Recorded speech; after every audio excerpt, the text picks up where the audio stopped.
outras dizem astutas ciladas. Astutas ciladas, né? Nós estamos aqui na segunda parte do livro de Efésios, no capítulo 6, a carta de Paulo aos Efésios, no capítulo 6, do 10 ao 16, estudando como a saúde emocional influencia nossos resultados na parte 2.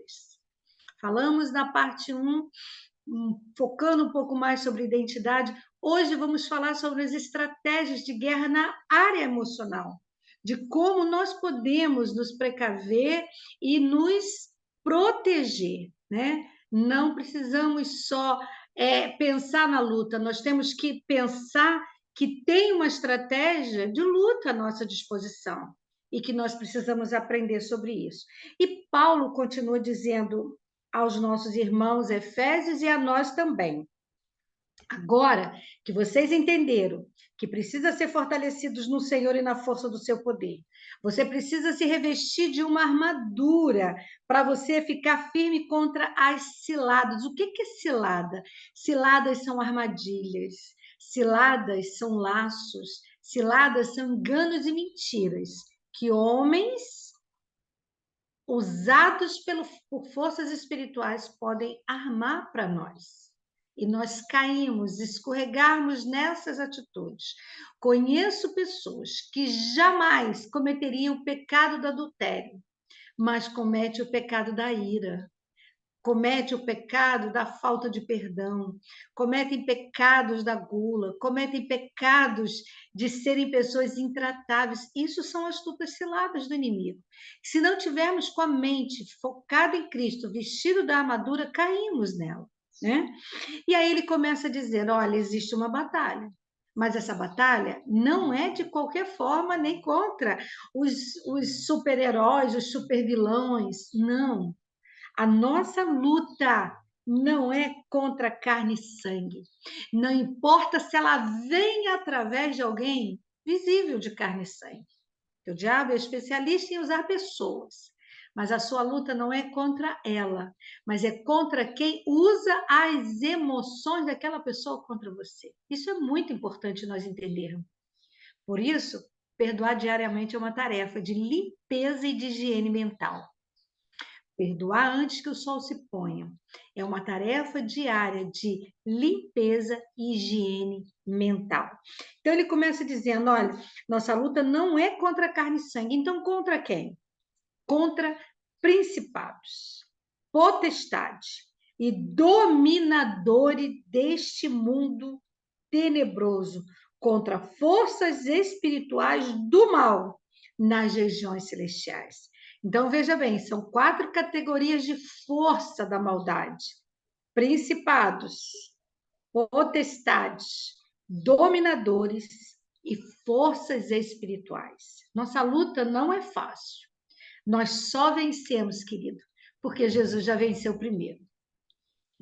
Nós só vencemos porque Jesus já venceu primeiro. E aí, Paulo, com essas estratégias, ele nos dá também formas de nos protegermos no meio dessa luta. E ele vai dizendo assim: olha, portanto, tomai toda a armadura de Deus para você permanecer, né? Tomai toda a armadura de Deus para que você possa primeiro resistir no dia mau. E depois que você resiste, você vai vencer tudo. Você vai permanecer inabalável. Mas para que eu possa permanecer, eu preciso fazer uma coisa muito pequena, mas é que às vezes, por não ter as emoções em equilíbrios, por não ter a alma tratada, eu erro nesse primeiro quesito. A palavra de Deus diz: sujeitai-vos a Deus. Primeiro se sujeite, depois resista ao diabo. Se não houver submissão, a batalha já está perdida. Porque às vezes Deus diz não quando a nossa alma quer dizer sim. Deus desespera quando queremos sair correndo e tomar uma decisão. Deus diz: olha, não é o momento, enquanto eu quero a todo custo aquela coisa. Então, perdoar não é questão de sentimento. Perdoar é obediência, é se submeter a Deus, para que você possa resistir e permanecer firme. Depois ele continua dizendo: olha, estáis, pois, firmes, cingindo-vos com a verdade e vestindo-vos da couraça da justiça. Então, a primeira arma que ele diz, primeiro ele nos apresenta a armadura como um todo. Ele diz que essa armadura vem de Deus, ela não é armadura humana. Agora ele diz: eu preciso que você coloque um cinto. Mas não é um cinto porque a sua roupa está folgada, não é um cinto porque a sua roupa precisa ser ajustada, é um cinturão da verdade. Existe uma verdade em Deus e Jesus disse: eu sou a verdade. Eu preciso estar conectada nessa verdade. Pastora, mas por que que eu preciso ser verdadeiro? Porque, querido, a verdade, ela vai fazer com que você não caia na teia do engano. O que que é uma teia? Né? Se você olhar a teia da aranha, ela está toda conectada. E o bichinho, quando é preso na teia, ele é enredado, ele fica preso de um lado, de outro, e muitas vezes é difícil sair daquela teia. E a mentira, ela se torna essa teia. Quando você mente para você, ou você mente para o outro, você precisa sustentar a mentira. E uma mentira vai chamando outra, e a mentira cansa, e a mentira adoece. Eu já tive pacientes que, por mentir tanto para as pessoas, mentiram para si mesmo, a ponto de entrar em uma duplicidade de personalidade, de acreditarem nas próprias mentiras.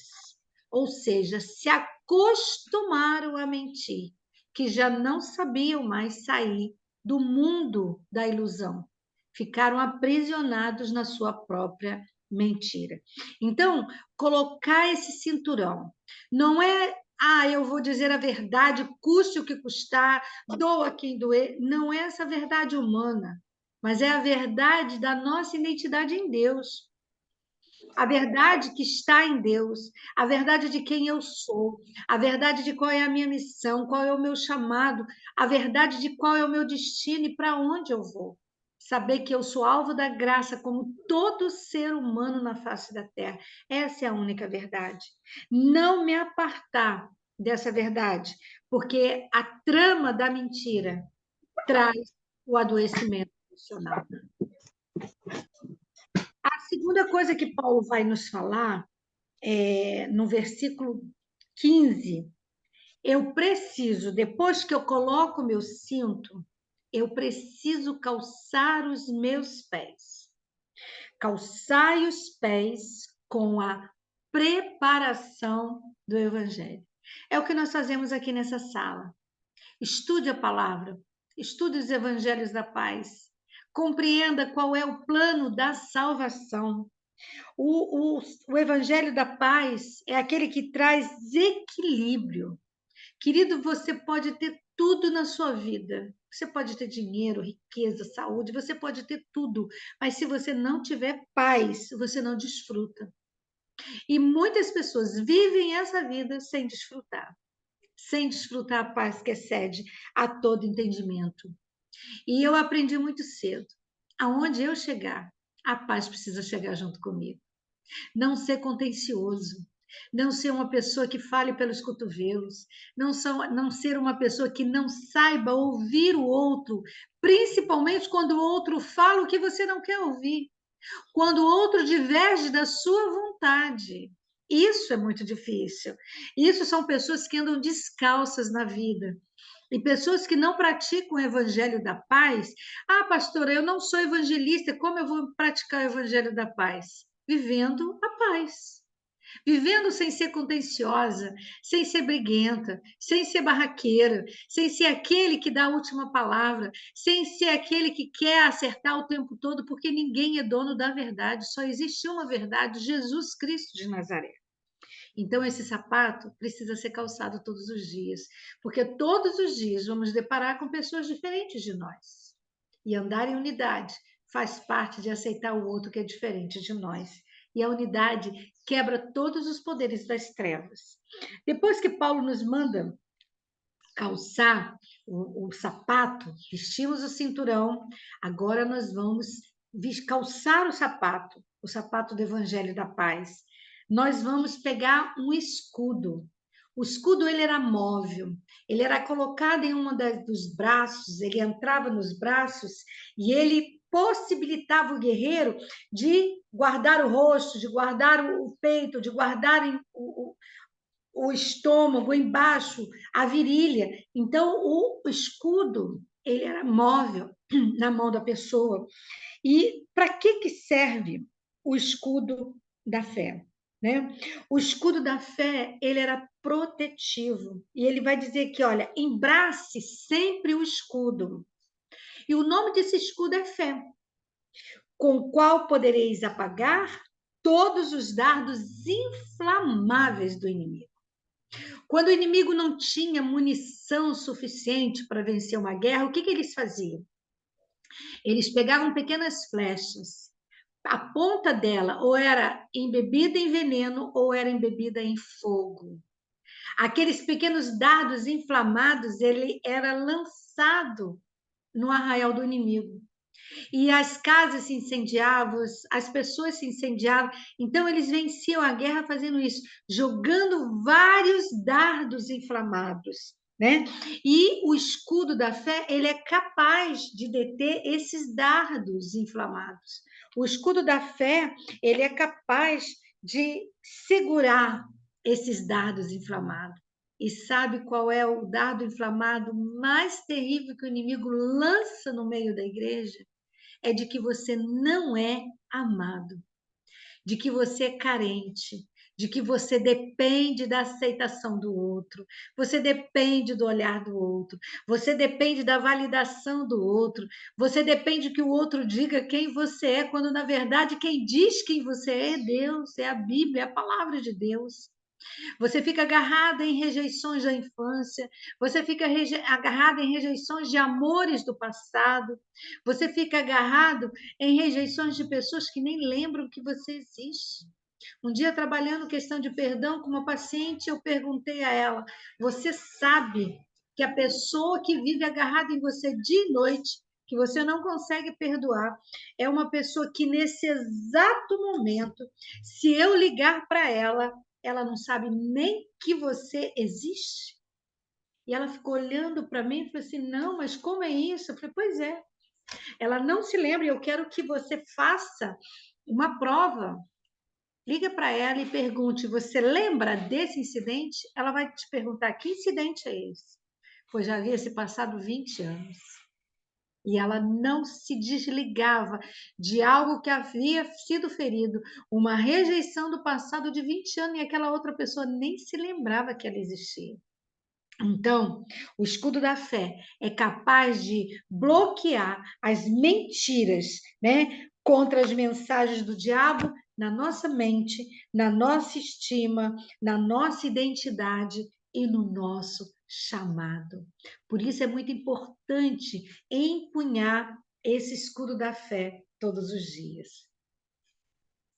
Depois o apóstolo Paulo diz assim: olha, vocês já vestiram o cinturão, vocês já colocaram a couraça, né, da justiça, vocês já colocaram nos pés o sapato do evangelho da paz, você já embraçou o escudo da fé, a sua fé vai apagar muitos dardos inflamados do inimigo. Agora você precisa colocar, né, o capacete da salvação. Versículo 17. Tomai também o capacete da salvação. E capacete precisa ser colocado aonde? Na cabeça, na mente.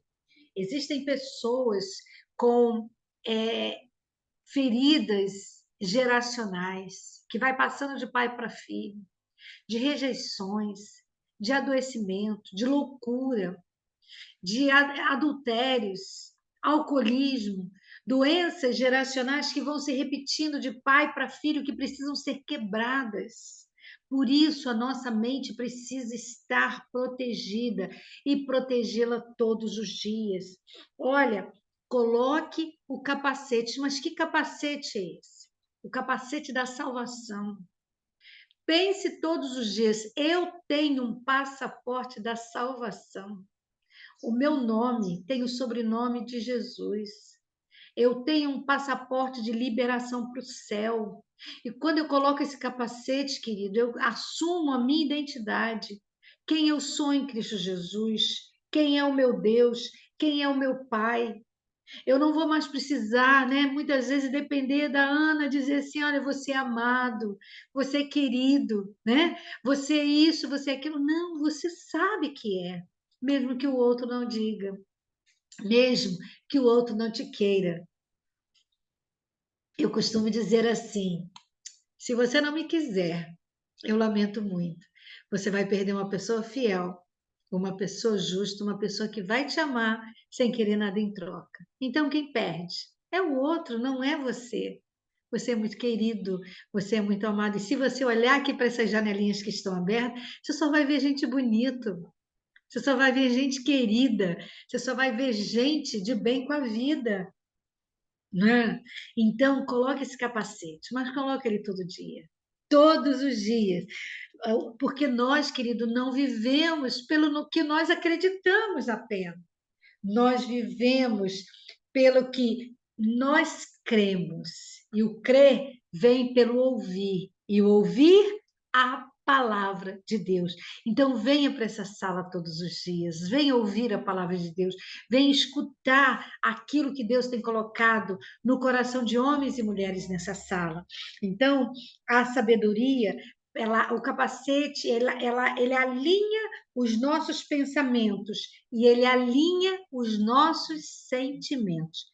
Pensamentos, sentimentos, que vai gerar palavras, porque a boca fala do que o coração está cheio. Mas antes, para o coração encher, o pensamento precisa ser conectado. E se eu deixo um pensamento que está desalinhado com a palavra de Deus, esse pensamento enche meu coração. E daqui a pouco eu estou dizendo: ah, eu sou burra, eu não faço nada direito, eu não consigo. Ontem eu atendi uma pessoa extremamente inteligente, que passou num cargo altíssimo, que estava numa função maravilhosa, ganhando um ótimo salário, mas por causa de uma ação nova, porque a função era nova, ela dependia de algumas colegas que desfaziam dela. E o fato daquelas colegas agirem de uma forma perversa, ela começou a acreditar que ela não era capaz daquela função. E com isso ela estava desenvolvendo um processo depressivo. Então veja bem o que uma mente desprovida do capacete da salvação é capaz de gerar. Né? Então, eu quero te animar no dia de hoje a entender isso, a ler o livro de Efésios com outros olhos e a entender que o capacete da salvação vai te proteger contra essas astutas ciladas do inimigo. Bom, já vestimos o cinturão, já colocamos o sapato do Evangelho da Paz, já vestimos a couraça da justiça, já embraçamos o escudo da fé, já colocamos o capacete da salvação e agora o último utensílio dessa armadura, a espada do Espírito. Veja bem, é uma espada que não é forjada em nenhuma oficina humana. É uma espada do Espírito. Por isso, eu e o Espírito Santo precisamos estar conectados, porque ele mora em mim, ele me ensina todas as coisas e ele fala a respeito do reino para mim. Então, essa espada vem do Espírito e ele diz que é a palavra de Deus. Quando você diz, eu leio a palavra, eu não entendo. Querida, aqui nessa sala todos nós líamos e não entendíamos. Todos nós nem sabíamos onde nós estávamos, que líamos e não entendíamos. Mas perseveramos, estudamos, compartilhamos, até que a luz veio. E Deus se revelou, Deus trouxe clareza, Deus trouxe ensinamento. Você está diante de uma pessoa que não nasceu sabendo. Mas o fato de ler, de escrever, de colocar versículos bíblicos pela minha casa, fez com que eu aprendesse o ato de profetizar. Profetizar não é aquele que fala em língua, né? Profetizar é aquele que abre a boca e fala a palavra, né? Como nossa irmã Tânia Ângela nos ensina, pastora, nossos filhos serão poderosos na terra, nossos netos, nossos bisnetos serão poderosos na terra. Isso é um ato profético, é uma palavra profética que só diz quem está com o capacete da salvação. E a espada do Espírito, ela faz o quê? Ela serve para atacar e serve para defesa. Então, a espada na mão do valente, ela precisa ser afiada.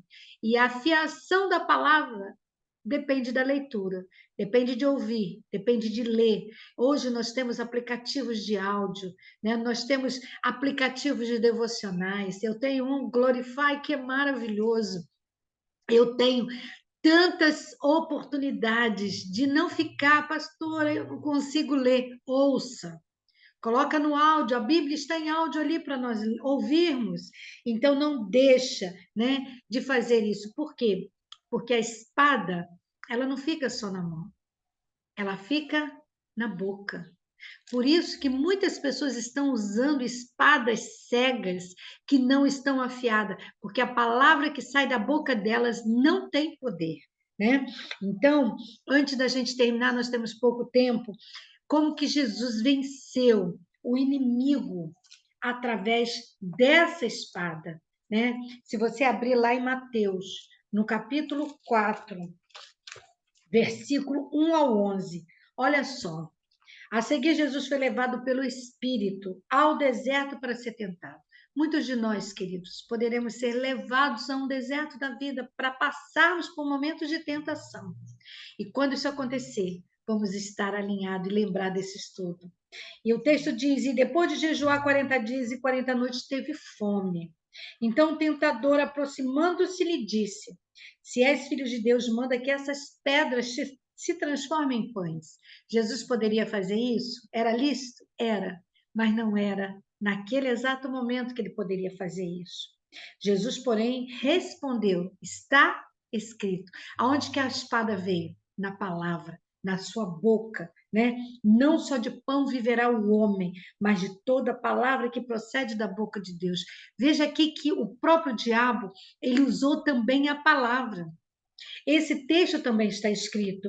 Olha de novo, ele leva Jesus ao monte e chega lá e ele diz assim: olha, se és filho de Deus, atira-te abaixo, porque está escrito: aos seus anjos dará ordem a teu respeito. O diabo recitou o Salmo 91 para Jesus, e não era mentira. Jesus teria, sim, todos os anjos ali à disposição dele, segurando para que ele não morresse. Mas não foi isso que aconteceu. Então, Jesus usou a palavra quando ele foi atacado na palavra. Eu quero agora te abençoar. Eu espero que essa palavra possa te fortalecer no Senhor e na força do seu poder. Que você possa olhar para as suas emoções e te alinhar com a palavra de Deus hoje e para todo sempre. Pai, em nome de Jesus, eu abençoo tantos quantos terão acesso a essa palavra. Senhor Deus, visita meus irmãos, usa cada um deles, que eles sejam curados, libertos e transformados. Em nome de Jesus. Amém. Quero te animar. Quando Lila colocar lá o post do link, vá lá no link, curta, deixa uma mensagem, diga se você gostou. Se você não gostou, também pode deixar